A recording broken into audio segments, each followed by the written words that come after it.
स्पर्धेमध्ये तुमच्या समोर एक विषय मांडते आणि मी ज्या विषयावर माझे मनोगत व्यक्त करणार आहे तो केवळ भाषणाचा विषय नाही, तर तो लोकशाही आत्म्याचा आरसा आहे.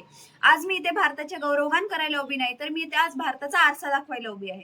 आज इथे उभे असताना माझ्या समोर दोन चित्र आहेत. एक चित्र तिरंगा अभिमानाने फडकतो, संविधानाला नमन केलं जातं आणि स्वतःला प्रजासत्ताक म्हणतो, आणि दुसरं चित्र जिथे प्रश्न विचारणारा घाबरतो, न्यायासाठी वाट पाहावी लागते आणि अधिकार असूनही आवाज दडपला जातो. मग प्रश्न असा होतो, हे प्रजासत्ताक आहे की प्रजासत्ताकाचा केवळ देखावा? याच प्रश्नातून जन्म घेतो आजचा विषय, भारताचे प्रजासत्ताक, भ्रम आणि वास्तव. प्रजासत्ताक म्हणजे काय? 26 जानेवारी 1950 रोजी भारत प्रजासत्ताक झाला. राजा गेला, वारसा संपला आणि सत्ता जनतेकडे आली. प्रजासत्ताक म्हणजे ना राजेशाही ना हुकुमशाही, तर जनतेच्या मतांवर चालणारं राज्य. पण आज इतकी वर्ष उलटून गेल्यानंतर आपण स्वतःलाच विचारायला हवं, आपण खरोखर प्रजासत्ताक आहोत का, की फक्त प्रजासत्ताकात दिन साजरा करणारे नागरिक आहोत? प्रजासत्ताक म्हणजे नेमकं काय आहे? एवढे भ्रम निर्माण झाले आहेत की भ्रम नंबर 1, मतदान म्हणजे लोकशाही.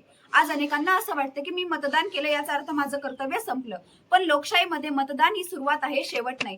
जर मतदानानंतर आपण प्रश्न विचारत नसू, अन्याय पाहत गप्प बसत असू आणि चुकीला विरोध करत असू, तर हे मतदान निरर्थकच ठरणार ना. आज प्रश्न विचारणारा त्रासदायक ठरतो, आवाज उठवणारा देशद्रोही ठरतो आणि गप्प बसणारा चांगला नागरिक ठरतो. हे लोकशाहीचं वास्तव आहे की लोकशाहीचा भ्रम? भ्रम क्रमांक 2, संविधान सर्व काही करेल. आज मोठ्या अभिमानाने म्हणतो आमच्याकडे सर्वोत्तम संविधान आहे. हो आहे, नक्कीच आहे. भारतीय संविधान स्वतः चालत नाही, ते आपण चालवायचं असतं. आज संविधान पुस्तकात सुरक्षित आहे, पण समाजात हरवते. आजही जात पाहून न्याय मिळतो, पैसा पाहून कायदा वागतो, ओळख पाहून संधी मिळते, नोकरी मिळते. मग सांगा, समानतेचा हक्क फक्त कागदावरच आहे का? भ्रम क्रमांक 3, सर्वांना समान संधी मिळते. आपण म्हणतो भारतामध्ये सर्वांना समान संधी आहे, पण वास्तव वेगळंच आहे. एका मुलाच्या हातात लॅपटॉप आहे, तर दुसऱ्याच्या हातात मजुरीची पाटी आहे. एका बाजूला स्वप्न घडवणारी व्यवस्था आहे, तर दुसऱ्या बाजूला स्वप्न मोडणारी व्यवस्था आहे. हा विरोधाभासच आपल्या प्रजासत्ताकाचा वास्तव आहे. राजकारण आणि नागरिक, लोकप्रतिनिधी ही जनतेचे सेवक असायला हवेत, पण अनेकदा सत्ता सेवेसाठी स्वार्थाकडे झुकते.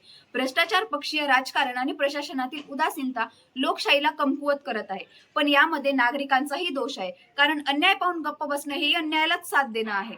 तरुणाईने काय भूमिका घेतली पाहिजे? आज मी तरुण वर्गाला आव्हान करते, जर आपण आज म्हणालो राजकारण आमच्यासाठी नाही, तर उद्या चुकीचे निर्णय आपल्याच आयुष्यावर राज्य करतील. प्रजासत्ताक बनायचं असेल तर जागरूक नागरिक व्हायलाच हवं, आपल्याला जागरूक राहायलाच हवं.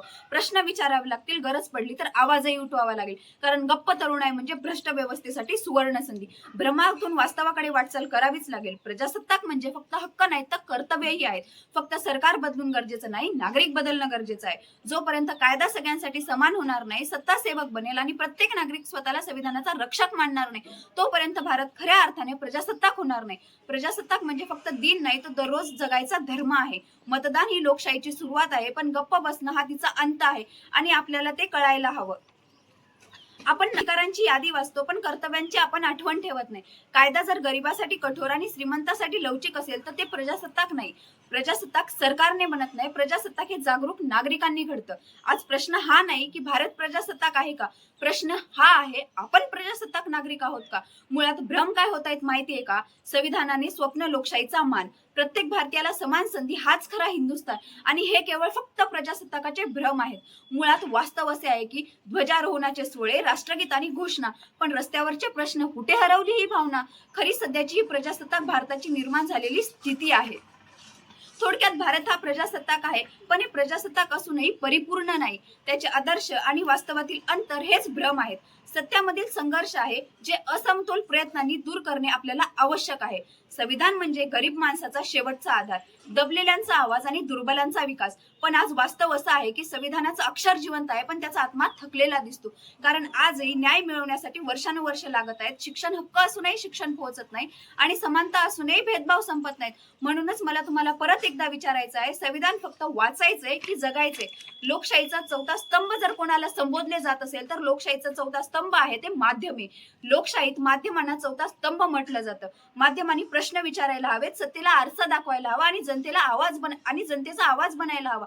पण आज अनेकदा बातम्या दाखवल्या जात नाहीत, तर त्या तयार केल्या जातात. सत्यापेक्षा सनसनाटी, विचारांपेक्षा टीआरपी आणि प्रश्नांपेक्षा प्रचार, हे वास्तव आपल्या समोर आहे. हेच खरे माध्यमे स्वतंत्र नसतील तर लोकशाही अंध होण्याचा धोका आहे. न्यायव्यवस्था ही लोकशाहीची शेवटची आशा असते. आज अनेक निर्णय लोकशाही मजबूत करतात, हे नक्कीच कौतुकास्पद आहे, पण त्याच वेळी न्याय मिळायला पण त्याच वेळी न्याय मिळायला लागणारा वेळ, गरिबांची मर्यादित पोहोच आणि प्रक्रियेची गुंतागुंत ही मोठी आव्हाने आहेत. म्हणूनच justice delayed is justice denied ही ओळ आजही तितकीच खरी ठरते. सामाजिक प्रजासत्ताक असूनही अपूर्ण स्वप्न आहे. डॉक्टर बाबासाहेब आंबेडकर म्हणाले होते, राजकीय लोकशाही तेव्हाच टिकेल, सामाजिक लोकशाही जेव्हा बनेल. पण आजही जातीय विषमता, लिंगभेद आणि आर्थिक दरी हे सगळं आपल्या समोर उभं आहे.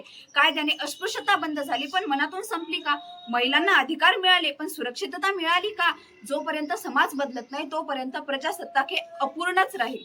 संविधान पुस्तकात राहिलं आणि माणसाच्या मनातून हरवलं. संविधान पुस्तकात राहिलं आणि माणसाच्या मनातून हरवलं तर प्रजासत्ताकाचं स्वप्न फक्त चौकटीत अडकून राहील. जिथे प्रश्न विचारणं धाडस ठरतं आणि गप्प बसणं हे शहाणपण मानलं जातं, तिथे लोकशाही हळूहळू मरते आणि प्रजासत्ताक भ्रम बनतं. चला ठरवूयाच, फक्त प्रजासत्ताक दिन नको, आपल्याला प्रजासत्ताक जीवन हवंय. फक्त नागरिक नको, संविधानाचे सर्जक प्रहरी व्हायचंय. जय हिंद, जय संविधान. धन्यवाद. प्रेक्षक हो, तुम्हाला आमच्या स्पर्धकाचा व्हिडिओ नक्कीच आवडला असेल. आता या स्पर्धकाला जिंकवून देण्यासाठी तुम्ही सुद्धा मदत करू शकता. या स्पर्धकाचा व्हिडिओ लाईक करून, तसेच स्पर्धकाला प्रेरित करण्यासाठी त्या व्हिडिओवर कमेंट करून आणि हो, जास्तीत जास्त लोकांपर्यंत हा व्हिडिओ शेअर करून. प्रबोधन बहुउद्देशीय संस्था ही महाराष्ट्रातील कानाकोपऱ्यात विविध सामाजिक आणि शैक्षणिक उपक्रम घेत असते. ही स्पर्धा सुद्धा या उपक्रमाचा एक भाग आहे आणि हो, या परिवाराचा तुम्ही एक हिस्सा पण होऊ शकता. प्रबोधन मधील विविध उपक्रमांचे अपडेट मिळवण्यासाठी या चॅनलला नक्कीच सबस्क्राईब करा. आणि हो, हा व्हिडिओ शेवटपर्यंत पाहिल्याबद्दल आपल्या सर्वांचे मनपूर्वक आभार.